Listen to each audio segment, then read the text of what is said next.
बिस्मिल्लाहिर्रहमानिर्रहीम। अस्सलामुअलैकुम स्टूडेंट्स, आज का जो हमारे पास टॉपिक है फंक्शन और इसकी टाइप्स को हम आज के लेक्चर में डिस्कस करेंगे। मोस्टली बच्चों को इस टॉपिक में कन्फ्यूजन होती है, तो स्टूडेंट आज हम इस टॉपिक को डिटेल के साथ समझेंगे।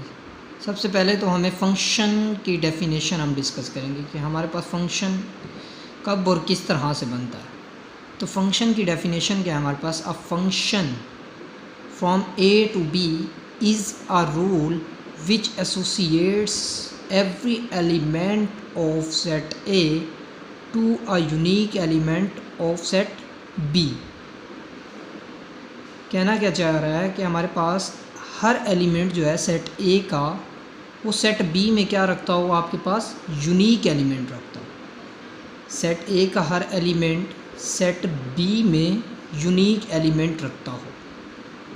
मतलब हमारे पास जो सेट ए का हर एक एलिमेंट है वो सेट बी में कोई ना कोई इमेज रखता हो, और वो इमेज सिर्फ एग्जैक्ट वन एलिमेंट के साथ हो। एग्जांपल से हम इसे क्लियर करते हैं मज़ीद। एक सेट है हमारे पास ए इज़ इक्वल टू, जिसके एलिमेंट है 1 2 3, जबकि दूसरा सेट क्या है हमारे पास? बी, ए कोमा बी उसके एलिमेंट है। तो हम एक फिगर ड्रा करते हैं। ये ए सेट है और ये हमारे पास बी सेट है। तो ए सेट के जो एलिमेंट्स हैं हमारे पास 1 2 एंड 3। देन बी सेट के जो एलिमेंट्स हैं वो हम यहाँ पे लिखेंगे ए एंड बी। तो फंक्शन हमारे पास किस तरह से बनता है? सबसे पहला सवाल हमारे पास ये है कि हमारे पास फ़ंक्शन किस तरह से बनेगा। तो फंक्शन के लिए ये ज़रूरी है कि सेट ए का हर एक एलिमेंट का इमेज सेट बी में मौजूद हो। हर एक सेट ए के हर एक एलिमेंट का exact one image set B में लाजमी होना चाहिए। मतलब हमारे पास एलिमेंट 1 है, 1 का इमेज हमारे पास यहाँ सेट बी में ए है। देन 2 का इमेज हमारे पास बी में सेट बी में बी है, और 3 का जो इमेज बन रहा है वो ए है। सेट की कंडीशन ये है कि आपके पास जो सेट ए के जो एलिमेंट्स होते हैं वो हमारे पास सेट बी के एलिमेंट्स में उनका एक जो है इमेज ज़रूर होना चाहिए। यहाँ पे हमारे पास कोई भी ऐसा एलिमेंट नहीं बचना चाहिए कि जिसका इमेज हमारे पास बी में मौजूद ना हो। मतलब सेट ए के हर एक एलिमेंट का कोई ना कोई बी में इमेज लाजमी होना चाहिए। एक तो ये हमारे पास कंडीशन थी इसकी। और सेकंड कंडीशन क्या है? हमारे पास जो डोमेन है, सेट ए जो होता है आपके पास स्टूडेंट, ये डोमेन को शो करता है, जबकि सेट बी जो है आपके पास ये रेंज होती है। तो हम देखते हैं 1 को जब मैप करवाया तो वो ए के साथ मैप हुआ। मतलब 1 एक, इसका 1 का इमेज क्या है आपके पास? ए, 1 कोमा ए। इसकी डोमेन 1 है, जबकि रेंज इसकी क्या है हमारे पास? ए। देन हमारे पास 2 इसकी डोमेन है, और जो रेंज है इसकी हमारे पास बी है। इसकी डोमेन आपके पास क्या है? 3, और रेंज क्या है? ए। तो हमारे पास सवाल ये है कि ये जो आपके पास ऑर्डर पेयर पड़े हैं, 3 हैं आपके पास, तो ये आपके पास फंक्शन है या नहीं है? तो बहुत ही आसान हमारे पास हम इसे इजीली जज कर सकते हैं कि आपके पास जो डोमेन के एलिमेंट हैं, सेकंड कंडीशन ये है कि डोमेन के एलिमेंट्स की रेपिटिशन नहीं होनी चाहिए। डोमेन का एलिमेंट्स में रिपीट ना हो। जैसा कि हमारे पास 1 का इमेज ए है, तो इसी तरह हमारे पास 1 बी के साथ इमेज नहीं बना सकता। जस्ट हमारे पास 1 का जो इमेज होगा ए के साथ एक ही बनेगा, 1 का ए के साथ। तो इसी तरह आप देखें 1 का ए के साथ है, 2 का बी के साथ है, 3 का ए के साथ। डोमेन देखें आपके पास डिफरेंट होगी, 1 2 एंड 3, रेपिटिशन नहीं है। मतलब हमारे पास जो 1 है सेट ए का एलिमेंट्स वो सेट बी के सिर्फ़ और सिर्फ एक एलिमेंट का इमेज है। हम 1 को सिर्फ़ और सिर्फ एक के साथ मैप कर सकते हैं, एक एलिमेंट्स के साथ। जो B में दूसरा एलिमेंट है 1 को हम उसके साथ मैप नहीं कर सकते। तो ये तो है हमारे पास स्टूडेंट फंक्शन की डेफिनेशन। इस पे दोनों कंडीशन सेटिस्फाई होगी। एक तो आपके पास क्या होना चाहिए कि सेट A का कोई भी ऐसा एलिमेंट रिमेनिंग ना बचे जिसका सेट B में इमेज ना बन रहा हो। और सेकंड जो है आपके पास जो डोमेन है, आपके पास ये जो डोमेन है सेट A की, ये जो सेट A होता है आपके पास डोमेन होती है।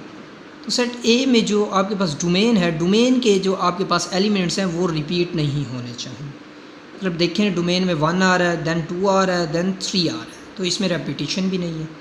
ये हो गया हमारे पास it set to be a function. इस एग्जांपल को हमने फंक्शन का नाम दिया। उसके बाद हमारे पास सेकंड एग्जांपल अगर देखें तो स्टूडेंट, सेकंड एग्जांपल में हमारे पास सेट A में एलिमेंट्स जो है 1 2 3 है, और सेट B में जो एलिमेंट्स हैं हमारे पास A और B है। अब ये हमने जज करना है कि ये फंक्शन है या नहीं है। तो ये हमारे पास फंक्शन नहीं है। अगर नहीं है तो किस तरह से नहीं है? तो 1 A पे मैप कर रहा है, 2 B पे मैप कर रहा है। कंडीशन क्या थी कि हमारे पास सेट A का हर एक एलिमेंट का इमेज सेट B में मौजूद होना चाहिए, लेकिन यहाँ पे क्या है 3 मिस हो गया। 3 का सेट B में कोई इमेज भी नहीं है, जिसकी वजह से ये हमारे पास क्या होगा, फंक्शन नहीं होगा। So it is not a function. Then हमारे पास थर्ड एग्जांपल इसकी क्या है? थर्ड एग्जांपल में आपके पास A सेट में 1 और 2 एलिमेंट्स है, जबकि B सेट में आपके पास A, B और C एलिमेंट्स हैं। अब आप देखें स्टूडेंट कि जो आपके पास सेट A का एलिमेंट्स 1 है वो सेट B के 2 एलिमेंट्स के साथ इमेज बना रहा है। मतलब 1 A के साथ भी है, 1 C के साथ भी है। तो कंडीशन ये थी कि आपके पास सिर्फ़ और सिर्फ एक एलिमेंट होना चाहिए सेट A में। मतलब हमारे पास सिर्फ़ और सिर्फ एक ही एलिमेंट मैप करना चाहिए B के साथ। मतलब हमारे पास जो डोमेन का एक एलिमेंट सिर्फ़ और सिर्फ रेंज के एक एलिमेंट के साथ मैप करना चाहिए। तो यहाँ आपके पास रेंज में जो डोमेन का एलिमेंट्स है 1, वो रेंज के 2 एलिमेंट्स के साथ, मतलब सेट B के 2 एलिमेंट्स के साथ मैप कर गया, A के साथ भी और C के साथ भी। तो ये क्या होगी कंडीशन हमारे पास, इसमें भी हमारे पास ये, इस कंडीशन में भी आपके पास ये फंक्शन नहीं होगा। बिकॉज एलिमेंट ऑफ डोमेन का जो एलिमेंट्स है 1, वो क्या रखता है, हैज़ 2 इमेज रखता है, जिसकी वजह से ये हमारे पास फंक्शन नहीं होगा। यानी हमारे पास सेट A का एलिमेंट्स सिर्फ़ और सिर्फ सेट B में एक इमेज रख सकता है, देन हमारे पास ये फंक्शन होगा, अदरवाइज़ ये फंक्शन नहीं होगा। फर्दर एक और एग्जांपल से हम इसे क्लियर कर लेते हैं स्टूडेंट। लास्ट जो एग्जांपल है हमारे पास फंक्शन की, वो है ये हमारे पास कि आपके पास A सेट में 1 2 और 3 एलिमेंट्स पड़े हैं, जबकि B सेट में आपके पास A B and C elements हैं। तो ये हमने जज करना है कि आपके पास ये फंक्शन है या नहीं है। तो बहुत ईजी है स्टूडेंट। 1 का इमेज A के साथ, देन 2 का इमेज C के साथ, 3 का इमेज B के साथ। मतलब सेट A का हर एक एलिमेंट का इमेज सेट B के एक एलिमेंट्स के साथ बन रहा है। मतलब 1 का A के साथ है, 2 का C के साथ है, 3 का B के साथ है। एक तो ये हो गया। देन हमारे पास जो डोमेन है, डोमेन में आपके पास कोई एक ऐसा एलिमेंट नहीं है जो बाकी बच रहा हो। मतलब रिमेनिंग कोई भी हमारे पास ऐसा एलिमेंट नहीं है कि जिसका इमेज B में ना हो। मतलब सारे एलिमेंट्स जो सेट A के तमाम एलिमेंट्स हैं, सेट B का कम से कम एक हमारे पास जो है इमेज बन रहा है। एग्जैक्टली 1 बनना चाहिए। फंक्शन की डेफिनेशन में क्या है हमारे पास, जो सेट A का हर एक एलिमेंट सेट B के हर एक एलिमेंट, मतलब यूनिक एलिमेंट के साथ इमेज बनाता हो। मतलब जस्ट 1 एलिमेंट, यूनिक का मतलब एक एलिमेंट के साथ सेट ए का हर एक एलिमेंट सेट बी के एक एलिमेंट के साथ इमेज बनाए, देन ये आपके पास फंक्शन होगा which is known as a function. तो ये हमारे पास क्या होगा स्टूडेंट, फंक्शन होगा। तो also known as one to one, इसे हम वन टू वन फंक्शन भी कहते हैं। वन टू वन फंक्शन क्या होता है, डेफिनेशन से हम इसे समझेंगे। तो हमारे पास वन टू वन फंक्शन की डेफिनेशन क्या है, a function from A to B is said to be one to one function if no elements of B is associated with more than one elements of A. मतलब हमारे पास जो हमारे पास elements हैं किसके, B में, मतलब जो हमारे पास if no elements of B is associated with more than one element of A, मतलब बी का हर एक एलिमेंट जो है वो सेट ए के साथ मोर देन वन एलिमेंट से एसोसिएट ना हो। मतलब उसमें क्या होना चाहिए, एक इमेज होना चाहिए, जस्ट हमारे पास क्या होना चाहिए, एक ही होना चाहिए। बी का जो इमेज बनना चाहिए ए के सेट ए एलिमेंट के साथ, वो सिर्फ़ और सिर्फ क्या होना चाहिए, वन होना चाहिए, मोर देन वन, वन से ज़्यादा ना हो। तो देखते हैं स्टूडेंट, हम यहाँ हमारे पास एग्जांपल है, मतलब हमारे पास सेट ए में जो एलिमेंट्स हैं आपके पास 1 2 3 4, जबकि सेट बी में जो आपके पास एलिमेंट्स हैं ए बी सी डी, मतलब बी का हर एक एलिमेंट का जो प्री इमेज है वो एक एलिमेंट के साथ ए के होना चाहिए। मतलब 1 का ए के साथ, 2 का बी के साथ, 3 का सी के साथ और 4 का डी के साथ। ये हो गया हमारे पास वन टू वन फंक्शन, मतलब हर एक एलिमेंट का एक अलग से इमेज है। 1 का ए के साथ है, ये 1 1 हो जाएगा। तो इसी तरह ऊपर जैसे मैंने आपको बताया वो भी हमारे पास क्या हो गया, आल्सो नाउन एज, इसे भी हम वन टू वन कहेंगे। मतलब 1 का ए के साथ है, 2 का सी के साथ है, 3 का बी के साथ है, हर एक एलिमेंट का अलग से एक इमेज है, जो ए के सेट ए के एलिमेंट्स सेट बी में एक एक इमेज हमारे पास रखते हैं। उसके बाद हमारे पास सेकंड एग्जांपल अगर हम देखें तो हमारे पास सेट ए है, उसके एलिमेंट्स हैं 1 2 3, जबकि सेट बी है उसमें हमारे पास ए बी सी डी इसके एलिमेंट्स हैं, ए बी सी डी। तो अब हमने ये बताना है कि ये हमारे पास वन टू वन है फंक्शन या नहीं।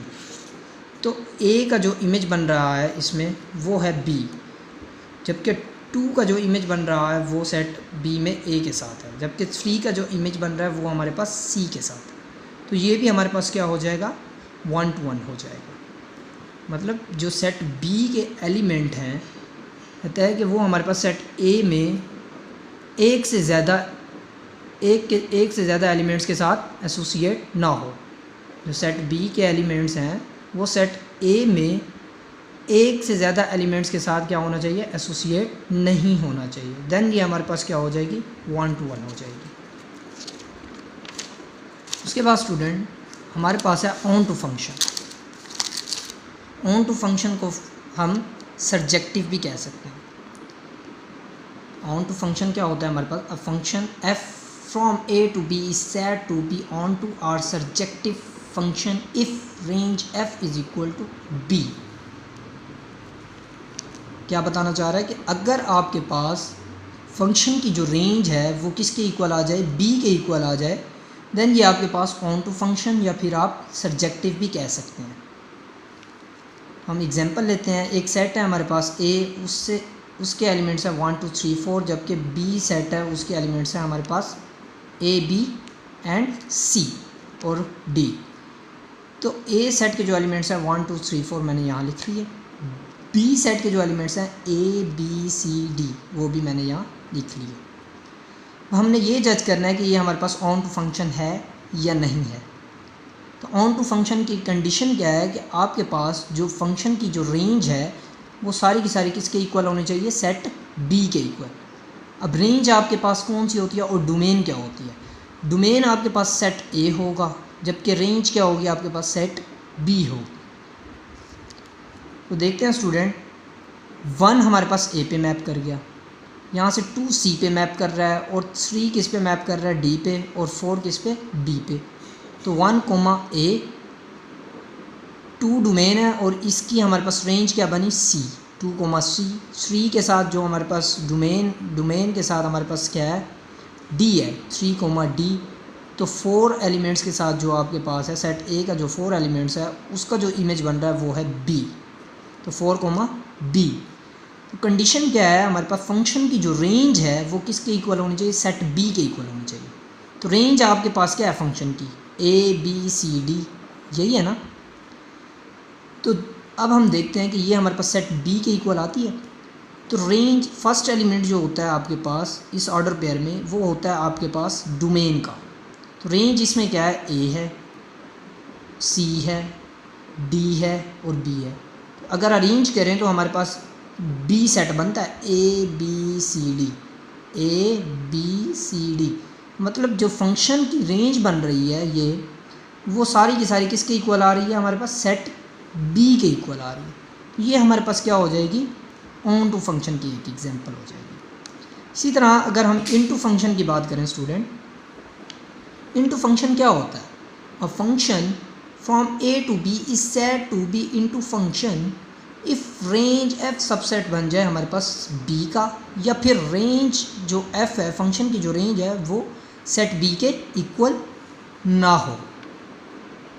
या तो आपके पास फंक्शन की जो रेंज है वो सबसेट बन जाए आपके पास B का, या फिर आपके पास जो फंक्शन की जो रेंज है वो आपके पास सेट B के इक्वल ना हो। तो हम एग्जांपल से इसे मज़ीद क्लियर करते हैं। हमारे पास सेट A है, सेट A में जो हमारे पास एलिमेंट्स हैं 1 2 3 4 है, और सेट B में जो आपके पास एलिमेंट्स हैं A B C D और E। तो इनटू फंक्शन की एग्जांपल क्या है कि आपके पास जो फंक्शन की रेंज है वो B के इक्वल ना हो, B के इक्वल ना हो। मतलब हमारे पास सेट B जो है, सेट B में जो एलिमेंट्स पड़े हैं उनके एलिमेंट्स की तादाद क्या होगी, हमारे पास ज़्यादा होगी। तो सेट A में हमारे पास जो एलिमेंट्स हैं 1 2 3 4, 1 का A के साथ मैप हो गया, 2 का B के साथ जो मैपिंग हुई है, 3 की D के साथ है, 4 की C के साथ। तो हमारे पास B सेट में क्या एक एलिमेंट बच गया, जो रिमेनिंग बचा B सेट में वो है E एलिमेंट। तो इस तरह की जो हमारे पास मैपिंग होगी वो होगी हमारे पास इनटू फंक्शन। देखें, अगर उसने कहा रेंज जो है फंक्शन की F, मतलब फंक्शन की रेंज B के इक्वल नहीं आनी चाहिए। तो रेंज जो आपके पास फंक्शन की है वो आ रही है A B C और D। रेंज क्या आ रही है, A B C D, क्योंकि आपने देखें अगर 1 को A पे मैप किया, 2 का B के साथ है, 3 का D के साथ है और 4 का C के साथ है। इन 4 एलिमेंट्स का तो इमेज है, E का नहीं है। मतलब हमारे पास जो रेंज बनी A B C और D बनी, मतलब इन 4 एलिमेंट्स के साथ जो हमारे पास रेंज बनी है फंक्शन की वो A B C D बनी है। जबकि हमारे पास B सेट क्या है, आपके पास A B C D E, range है A B C D, जबकि सेट क्या है A B C D E। तो वही बात हो गई, हमारे पास फंक्शन की जो रेंज है वो सेट B के इक्वल नहीं होगी। सेट B में तो हमारे पास E भी मौजूद है, तो इसी वजह से ये हमारे पास क्या हो जाएगी, इनटू फंक्शन हो जाएगी। फर्दर इससे अगर एक एग्जांपल मैं आपको डेली लाइफ के बारे में देता हूँ स्टूडेंट, कि अगर आप किसी घर में इंटर होना चाहते हैं तो बाहर जब आप दरवाज़े से इंटर होते हैं तो वो आपके पास बहुत ही यानी कि छोटी सी जगह होती है जहाँ से आप इंटर हो रहे होते हैं। तो जब आप अंदर इंटर हो जाते हैं तो काफ़ी सारी आपको स्पेस मिलती है। तो इस जो इनटू फंक्शन की जो कंडीशन है ये भी सेम उसी तरह से है। जब आप ए सेट एक ऐसा एलिमेंट है, ये एक छोटा यानी कि हमारे पास सेट होता है। जब आप बी के साथ इसका मैप करते हैं तो कोई ना कोई एक ऐसा एलिमेंट होता है जो रिमेनिंग रह जाता है। मतलब एक से ज़्यादा भी हो सकते हैं जो रिमेनिंग, जिनका हमारे पास इमेज ना बन रहा हो, जो रह जाए रिमेनिंग, वो हमारे पास क्या होंगे, इस तरह के इनटू फंक्शन होंगे। इसी तरह से मैंने जो आपको एग्जांपल दिया, जब आप इंटर होते हैं तो वो काफ़ी सारी स्पेस होती है। तो इसमें भी आपके पास स्पेस इतनी ज़्यादा है कि आप हर एक एलिमेंट्स को मैप नहीं करवा सकते। सेट बी के ए के जो आपके पास एलिमेंट हैं उसे सेट बी के हर एक एलिमेंट्स के साथ मैप नहीं करवा सकते। तो कोई ना कोई हमारे पास एक ऐसा एलिमेंट होगा जो रिमेनिंग होगा इसमें। तो ये हो जाएगी हमारे पास इनटू फंक्शन। फर्दर इसे हम 1 to 1 भी कहेंगे। 1 to 1 किस तरह से कि हर एक एलिमेंट का इमेज ए के हर एक एलिमेंट का डिस्टिंक्ट इमेज है बी में, मतलब 1 का ए है, 2 का बी है, 3 का डी है, 4 का सी है, तो ये हमारे पास 1 to 1 भी होगा।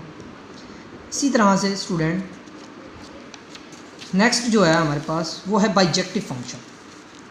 बाइजेक्टिव फंक्शन क्या होता है आपके पास, एग्जाम्पल है, डेफिनेशन है, a function from A to B is said to be bijective function if, अगर तो फंक्शन आपके पास क्या हो जाए 1 to 1 भी हो जाए और onto or surjective function भी हो जाए। बाइजेक्टिव फंक्शन के लिए ये दो कंडीशंस लाजमी सेटिस्फाई होनी चाहिए, 1 to 1 भी होना चाहिए और उससे ऑन टू या फिर सर्जेक्टिव फंक्शन होना चाहिए। तो फर्दर हम इसे दो इसकी मैंने एग्जांपल्स ली हैं, तो हम इसे एग्जांपल से क्लियर करते हैं। फॉर एग्जांपल हमारे पास सेट ए है, सेट ए और ये सेट बी। सेट ए में जो आपके पास एलिमेंट्स हैं 1 2 3 4 हैं, जबकि सेट बी में आपके पास जो एलिमेंट्स हैं A B C and D. सबसे पहले जो कंडीशन है बाइजेक्टिव के लिए 1 to 1 होनी चाहिए, मतलब हर एक एलिमेंट, मतलब सेट ए के हर एक एलिमेंट का डिस्टिंक्ट इमेज होना चाहिए सेट बी में। 1 का ए के साथ है, 2 का बी के साथ है, 3 का डी के साथ है, 4 का सी के साथ है, मतलब डिस्टिंक्ट इमेज है सेट ए के हर एक एलिमेंट के सेट बी में। और सेकंड कंडीशन क्या है, ऑन टू या फिर सर्जेक्टिव भी होनी चाहिए। अभी मैंने स्टूडेंट जैसा कि आपको ऑन टू की कंडीशन भी बताई है, ऑन टू की डेफिनेशन आपको बताई थी। ऑन टू की डेफिनेशन हमारे पास क्या थी, ऑन टू की हमारे पास ये डेफिनेशन थी कि फंक्शन की रेंज किसके इक्वल होनी चाहिए, सेट बी के इक्वल होनी चाहिए। सारी की सारी फंक्शन की रेंज क्या होनी चाहिए, सेट बी के इक्वल होनी चाहिए। तो अब फंक्शन की जो रेंज है आपके पास ए बी सी डी बन रही है। अगर आप रेंज देखें, 1 ए पे मैप कर रहा है, 2 बी पे मैप कर रहा है, 3 सी पे मैप कर रहा है, 4 डी पे मैप कर रहा है, तो रेंज आपके पास बनी ए बी सी डी। तो फंक्शन की रेंज आपके पास किसके बराबर होनी चाहिए, सेट बी के। तो बी के एलिमेंट्स क्या हैं आपके पास, ए बी सी डी। तो फंक्शन की रेंज आपके पास सेट बी के इक्वल हो गई। डिस्टिंक्ट इमेज भी रखता है, मतलब 1 to 1 की कंडीशन में हमारे पास सेट ए के हर एक एलिमेंट सेट बी में डिस्टिंक्ट इमेज भी रखते हैं। और सेकंड कंडीशन क्या है, फंक्शन की जो रेंज है वो आपके पास सेट बी के इक्वल होनी चाहिए। तो फंक्शन की range A B C D थी और जो सेट बी के एलिमेंट्स हैं वो भी ए बी सी डी है, मतलब ये दोनों कंडीशन सेटिस्फाई हो गई। तो ये हमारे पास क्या हो गई, बाइजेक्टिव फंक्शन हो गई। फर्दर हम एक और एग्जांपल से इसे मज़ीद क्लियर करते हैं। तो सेट ए के जो एलिमेंट्स हैं 1 2 3 4 हैं, सेट बी के जो एलिमेंट्स हैं ए बी सी डी। तो डिस्टिंक्ट एलिमेंट सेट ए का हर एक एलिमेंट का सेट बी में डिस्टिंक्ट इमेज होना चाहिए। तो 1 का ए के साथ है, 2 का बी के साथ है, 3 का सी के साथ है, 4 का डी के साथ है। डिस्टिंक्ट इमेज रख ली है इस तरह, ये डिस्टिंक्ट इमेज हो गया ना, 1 का ए के साथ, 2 का बी के साथ, 3 का सी के साथ और 4 का डी के साथ। फर्दर जो सेकंड कंडीशन है, जो रेंज फंक्शन की होती है वो सेट बी के इक्वल होनी चाहिए। तो रेंज आपके पास, अब देख लें क्या है, रेंज है आपके पास फंक्शन की ए बी सी डी। जब आपने मैप करवाया, मैपिंग करवाने के बाद आपके पास रेंज जो फंक्शन की बनी ए बी सी डी, जो फंक्शन का सेट जो सेट बी है वो क्या है आपके पास, ए बी सी डी। मतलब सेट बी के जो एलिमेंट्स हैं वो भी ए बी सी डी है, जो आपके पास फंक्शन की रेंज बन रही है, मतलब वो आपके पास इक्वल होने चाहिए। तो ये भी आपके पास क्या हो गई, बाइजेक्टिव की एग्जांपल हो गई। इसके बाद आपके पास इंजेक्टिव फंक्शन क्या होता है। इंजेक्टिव फंक्शन एक ऐसा फंक्शन जिसमें आपके पास फंक्शन क्या हो, 1 to 1 हो और क्या हो, फंक्शन इनटू भी हो। 1 to 1 भी हो और इनटू भी होना चाहिए। 1 to 1 के लिए वही कंडीशन कि आपके पास सेट ए का हर एक एलिमेंट का सेट बी में डिस्टिंक्ट इमेज होना चाहिए। 1 का ए के साथ, सबसे पहले तो हम 1 to 1 चेक करते हैं। 1 का ए के साथ है, 2 का बी के साथ है, 3 का डी के साथ है, 4 का सी के साथ है, तो ये 1 to 1 हो गया। अब फर्दर जो है हमने सेकंड कंडीशन क्या है, इनटू फंक्शन की। इनटू फंक्शन मैंने स्टूडेंट आपको बताया कि आपके पास फंक्शन की रेंज सेट बी के इक्वल नहीं होती। फंक्शन की रेंज क्या होती है, रेंज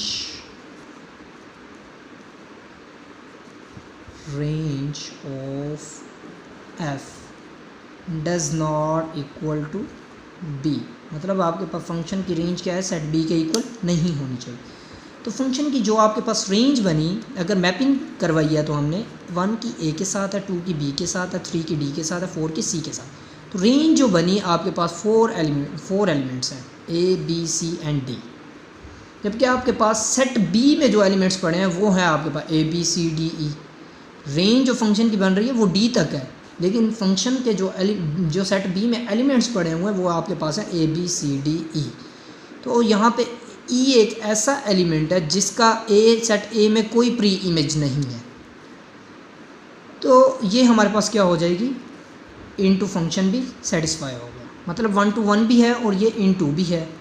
तो ये हमारे पास क्या हो जाएगी, इंजेक्टिव फंक्शन हो जाएगी। उम्मीद करता हूँ स्टूडेंट आपको ये लेक्चर अच्छी तरह से समझ आ गया होगा। अगर आपको ये वीडियो अच्छी लगी हो तो प्लीज़ सब्सक्राइब ज़रूर कर दीजिएगा। अल्लाह हाफिज़।